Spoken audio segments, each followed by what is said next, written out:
Good afternoon बच्चों, कैसे हैं आप लोग। आज आपको मैं इकाई 3 पढ़ाने जा रही हूँ, जो कार्यालयीय पत्राचार अर्थात ऑफिशियल करस्पॉन्डेंस जिसको हम कहते हैं। तो ऑफिशियल करस्पॉन्डेंस अर्थात कार्यालयीय पत्राचार, इससे क्या आशय है इसको आप सबसे पहले देख लें। तो कार्यालय संबंधी कार्यों को निपटाने के लिए जो कार्य किया जाता है उसे हम पत्राचारी कार्यालयीय पत्राचार कहते हैं। ठीक है, आपको इसी विषय के संदर्भ में ही पढ़ना है।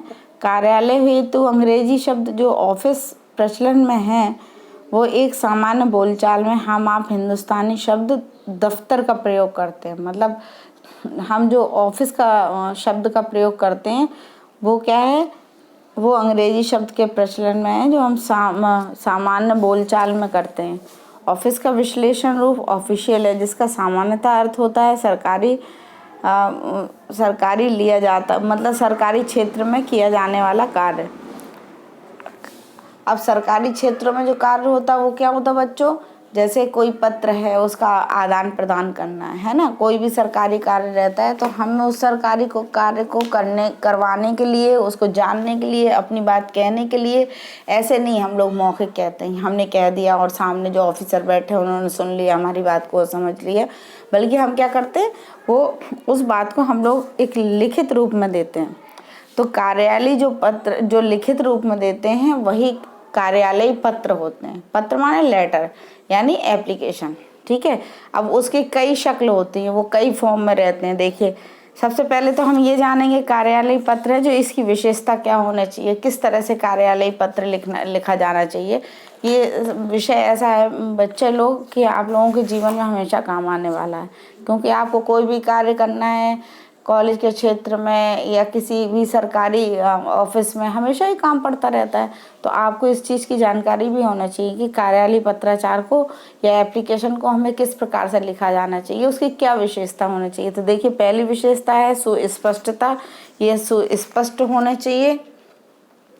और जो दूसरी विशेषता है एकात्मकता, यानी एक ही बात कही जाना चाहिए, ये नहीं कि एक आवेदन में और 10 बात लिख दिया आपने। और ये सरल होना चाहिए, यथार्थतापूर्ण होना चाहिए, या सत्य होना चाहिए, और संक्षिप्त में अपनी बात कहने लायक होता है। ये सारी चीज़ें आपकी कार्यालय पत्र की विशेषताएं हैं। अब हम बात करेंगे कार्यालय हिंदी पत्राचार के जो प्रकार है, कितने प्रकार के जो कार्यालय में पत्र प्रयुक्त होते हैं वो कितने प्रकार के हैं। तो ये आएगा आपका प्रश्न बन करके इस तरह से, जैसे एक प्रश्न दे दिया कार्यालय हिंदी पत्राचार के प्रकार हैं कर दिया और 4 ऑप्शन दे दिए। एक में लिख दिया आपका अर्ध सरकारी पत्र, एक में विज्ञापन, किसी में निविदा, किसी में संकल्प, और किसी में लिख दिया कुछ भी नहीं। तो आपको जब पता होगा तो आप उसी हिसाब से टिक करेंगे। तो पहला आवेदन पत्र, पहला है इनका पत्र आवेदन पत्र, दूसरा है सरकारी पत्र, तीसरा है अर्ध सरकारी पत्र, फिर चौथा है कार्यालय का आदेश, और फिर है 5वां परिपत्र। परिपत्र को हम सर्कुलर भी कहते हैं। फिर है अधिसूचना, जिसको नोटिफिकेशन के नाम से जानते हैं। कार्यालय ज्ञापन यानी ऑफिस मेमोरेंडम जो निकलता है। विज्ञापन एडवर्टाइजमेंट, निविदा टेंडर, संकल्प और प्रेस विज्ञप्ति। इतने प्रकार के पत्र होते हैं। जैसे हम लोगों को कोई कार्य कराना होता है तो हम लोग कहते हैं ना एप्लीकेशन लेटर लिख दो, वो आवेदन पत्र होता है एप्लीकेशन लेटर। अब देखिए आवेदन पत्र की क्या विशेषताएं होती हैं। तो अगर हम आवेदन पत्र की विशेषताओं की बात करें तो ये क्या है, ये आवेदन पत्र शिष्टाचार पूर्ण होना चाहिए। शिष्टाचार का बिहेवियर हो, एक अच्छे तरीके से लिखा हो, शालीनता से लिखा गया। ऐसा नहीं कि हमने कुछ भी उल्टा सीधा लिख दिया या अपनी भाषा में लिख दिया, ऐसा नहीं है। मैंने आपको पहले ही बताया था कार्यालय हिंदी में जो भी हिंदी लिखी जाती है वो बहुत ही मानक हिंदी के द्वारा लिखी जाती है। तो सुलझी हुई भाषा स्पष्ट होनी चाहिए, जो वही शिष्ट होना ज़रूरी है। फिर भाषा ऐसी होना चाहिए कि सबको समझ में आए, यानी भाषा की सरलता इसमें होनी चाहिए। प्रमाणिकता होना चाहिए, आप जो भी बात कहें वो प्रमाणिक रूप से कहें, आपकी बात वहाँ पे झूठी साबित ना हो।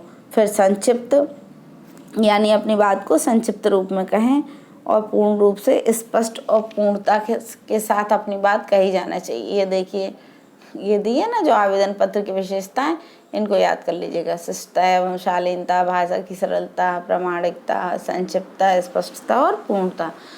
अब देखिए आवेदन पत्र है ना, तो वो कितने प्रकार के होते हैं। आवेदन पत्र तो हम देते हैं, तो देखिए कितने प्रकार के होते हैं।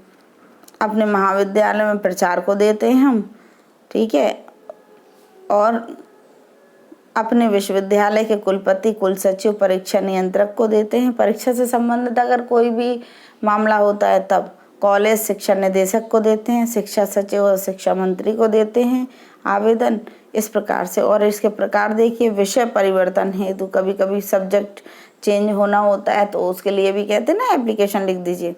समय सारणी में परिवर्तन है, तो किसी भी समय की सारणी में परिवर्तन के लिए भी आवेदन दिया जा सकता है। सत्र के मध्य में प्रवेश चाहने हेतु, ठीक है, ये छात्र छात्राओं के द्वारा लिखे गए आवेदन हैं। आवेदन तो बहुत प्रकार के होते हैं, लेकिन आप लोगों के जीवन में जो आवेदन लिखे जाते हैं वो किस प्रकार के हैं, तो विषय परिवर्तन हेतु, समय सारणी में परिवर्तन हेतु, सत्र के मध्य में प्रवेश चाहने हेतु, यानी कोई आया है बीच में एडमिशन लेना चाहता है, चरित्र प्रमाण पत्र को लेने के लिए, फिर टीसी लेने के लिए, फिर आपको छुट्टी लेनी है तब भी आप आवेदन पत्र लिखोगे, फीस माफ़ी के लिए लिखोगे आप, पहचान पत्र आपका खो गया है तो दूसरा पहचान पत्र बनवाने के लिए भी आप आवेदन पत्र लिखोगे। इस प्रकार से आपके जो भी काम रहते हैं वो सब आवेदन पत्र के द्वारा लिख करके उसको निपटाया जाता है। उन सब को लिखने का एक तरीका होता है, ठीक है। तीसरे पत्र की बात करें तो ये है सरकारी पत्र। अब देखो सरकारी पत्र कैसा होता है भाई।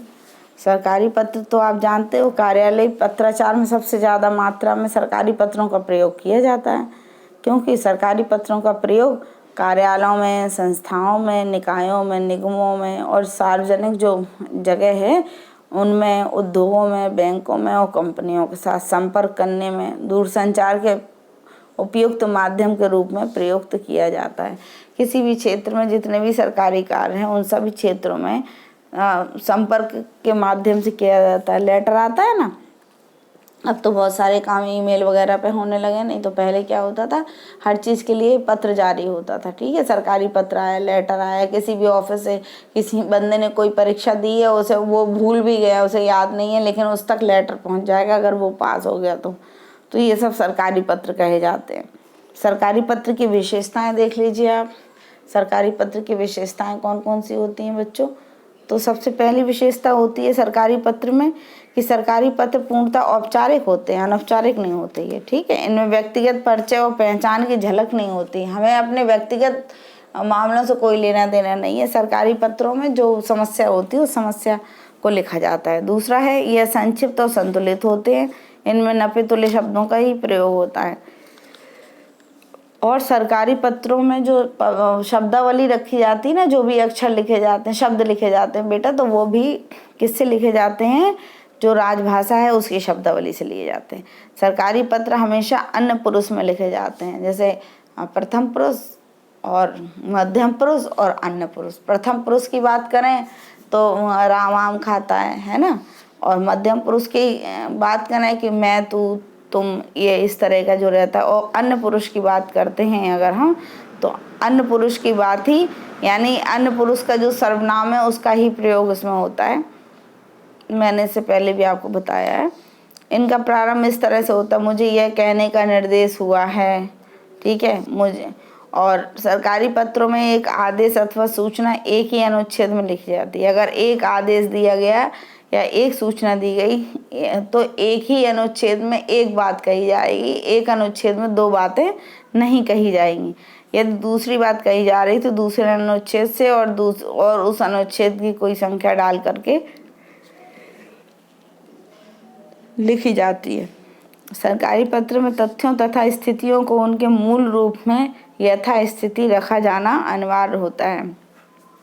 कहने का तात्पर्य है कि जो सरकारी पत्र है उसमें जितने भी तथ्य मिलते हैं, सबूत मिलते हैं, उन सब को उनकी स्थितियों के अनुरूप ही हम रखते हैं, उनकी यथास्थिति स्थान पर। ऐसे पत्रों की भाषा कैसी होती है बच्चों, सरल होती है, सुबोध होती है और स्पष्ट होती है, तथा इन पत्रों में लोकोक्तियों, मुहावरों, कहावतों का प्रयोग बिल्कुल भी नहीं होता है। ध्यान रखिएगा आप इस बात का। सरकारी पत्र सीधे विषय अनुरूप लिखना आवश्यक होता है, यानी सरकारी पत्र की बात हम करेंगे तो विषय के अनुरूप ही सरकारी पत्र लिखे जाएंगे। ठीक है, फिर देखिए अब जो आपका आता है आपके समक्ष वो आया आपका अर्ध सरकारी पत्र। अब देखिए सरकारी पत्र की बात हमने आपको कर ली, अब हम आपको अर्ध सरकारी पत्र के विषय में बताएंगे। तो अर्ध सरकारी पत्र का प्रयोग प्रायः सरकारी अधिकारियों के आपसी पत्र व्यवहार में विचारों में और सूचना का आदान प्रदान या संप्रेषण के लिए किया जाता है। कहने का तात्पर्य यह है कि यदि कोई आदेश, मान के चलिए उदाहरण के तौर पर एक कोई भारत सरकार ने आदेश निकाला, ठीक है, तो वो तो हो गया सरकारी पत्र में।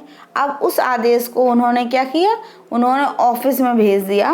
ऑफिस में भेजने के बाद वो जो ऑफिसर है वहाँ के, वो ऑफिसर उनसे जो नीचे अधिकारी और कर्मचारी हैं उनके बीच में जो भेजेंगे, तो वो अधिकारी और कर्मचारी जो आपस में बात करेंगे, पत्राचार करेंगे, उसको हम कहेंगे अर्ध सरकारी पत्र। ठीक है, अधिकारियों के द्वारा भेजी गई सूचना और जो अधिकारी और कर्मचारी के बीच में होती है, ठीक है, जो नीचे रहते हैं, उसको ही हम अर्ध सरकारी पत्र कहेंगे। इसमें निर्धारित या सूचना के आदान प्रदान या संप्रेषण के इसमें निर्धारित क्रियाविधि के पालन की आवश्यकता नहीं होती है। ऐसा नहीं है कि जो निर्धारित क्रियाविधि कर दी गई है उसी के अनुरूप इसको कहा जाए। जब किसी अधिकारी का ध्यान व्यक्तिगत रूप से किसी मामले की ओर दिलाना हो तो इसकी कार्रवाई अधिक समय से लंबित हो या सरकारी स्मरण पत्र भेजने पर इसका कोई उपयुक्त जवाब न मिला हो, ऐसी स्थिति में अर्ध सरकारी पत्र लिखा जाता है। जैसे कोई मामला बहुत लंबा पड़ा हुआ है, ठीक है, अब भूल गए, फिर वो इसके बाद उसको याद दिलाने के पर्पज से भी अर्ध सरकारी पत्र लिखा जाता है।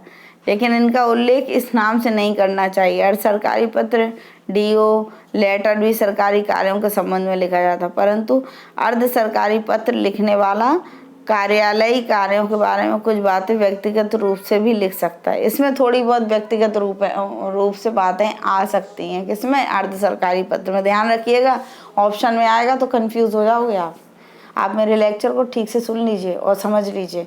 जब आप इसको सुन लेंगे और समझ लेंगे और आपका जो प्रश्न पत्र में जब आप काम करने बैठेंगे, उसको हल करने बैठेंगे, तो निश्चित रूप से आपको ध्यान आएगा। आप अगर मेरे लेक्चर को ठीक से सुनते हैं तो आपके नंबर अच्छे आ जाएंगे, आप परेशान होने की आपको आवश्यकता नहीं है।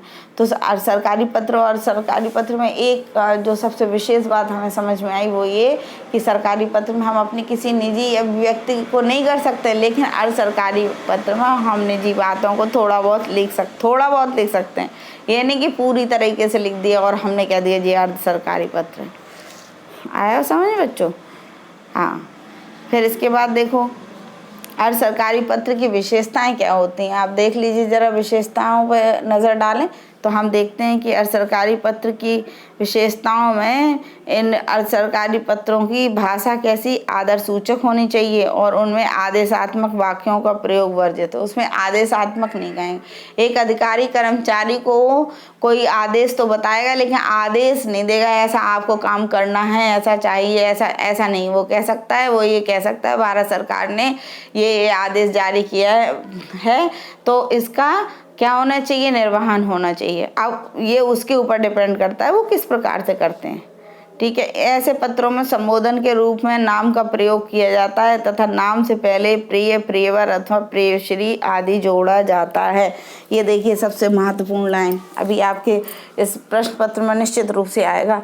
आप फिर से समझ लीजिए एक बार कि जो अर्ध सरकारी पत्र है ना, जब इसमें संबोधन करते हैं, किसी अधिकारी को लिखते हैं या तो उसमें क्या करते हैं, प्रिय लिखते हैं, प्रियवर लिखते हैं और प्रिय या फिर श्री ये जोड़ा जाता है, जबकि सरकारी पत्र में ये नहीं जोड़ा जाता। समझ गए हो ना बच्चों? इसको आपको समझना बहुत ज़रूरी है। अक्सर मैंने इस प्रश्न को देखा है कि ये प्रश्न जरूर पूछा गया है। पहले हिंदी लैंग्वेज चला करती थी, उसमें भी ये प्रश्न ज़्यादातर कई वर्षों में आया है। ये जो दूसरे नंबर का पॉइंट है, समझ रहे हो ना इसका, ये ठीक है। अब देखिए, अब अगली अर्ध सरकारी पत्र की विशेषताओं की अगर हम बात करें तो है कि पत्र पूरा होने पर पत्र का प्रेषक हस्ताक्षर करता है। जब पूरा पत्र हो जाता है तो जो पत्र भेजता है वो हस्ताक्षर करता है, परंतु नाम या हस्ताक्षर के नीचे प्रेषक का पदनाम नहीं लिखा जाता। जैसे ना प्रोफेशनल रूप में होता है, प्राचार्य लिखा हुआ है, ठीक है, और इसके बाद उनका नाम भी लिखा है, फिर वो साइन कर रहे हैं। लेकिन अर्ध सरकारी में जो साइन करेगा उसका नाम नहीं लिखा जाएगा। हस्ताक्षर के बाद पत्र की बाईं ओर प्रेषिती का नाम होगा, जो बाईं ओर भेजने वाले का नाम होगा, फिर पदनाम होगा, फिर पता होगा। इसी प्रकार से अर्ध सरकारी पत्र सीधे संबंधित अधिकारी को ही दिए जाते हैं। यह अन्य डाक सामग्री के समान कार्यालय में खोलकर अधिकारी के सामने प्रस्तुत नहीं किए जाते, ठीक है। सीधे ही इसमें क्या खोलकर अधिकारी के सामने सीधे रख दिए जाते हैं। फिर है कभी कभी आवश्यकता अनुसार उस पर गोपनीय भी लिख दिया जाता है ताकि कोई कर्मचारी उसे खोलकर ना देखे। गोपनीय किस पे लिखा जाता है बच्चों? अर्ध सरकारी पे। ध्यान रखिएगा इस बात का।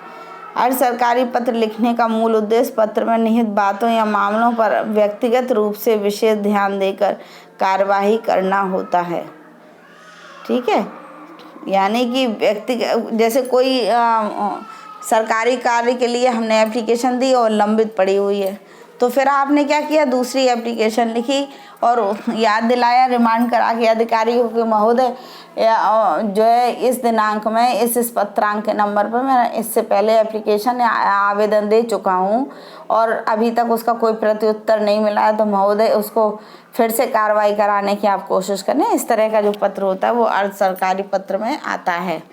तो हमने आपको अर्ध सरकारी पत्र, सरकारी पत्र और आवेदन पत्र, तीनों पत्रों के विषय में बता दिया है बच्चों।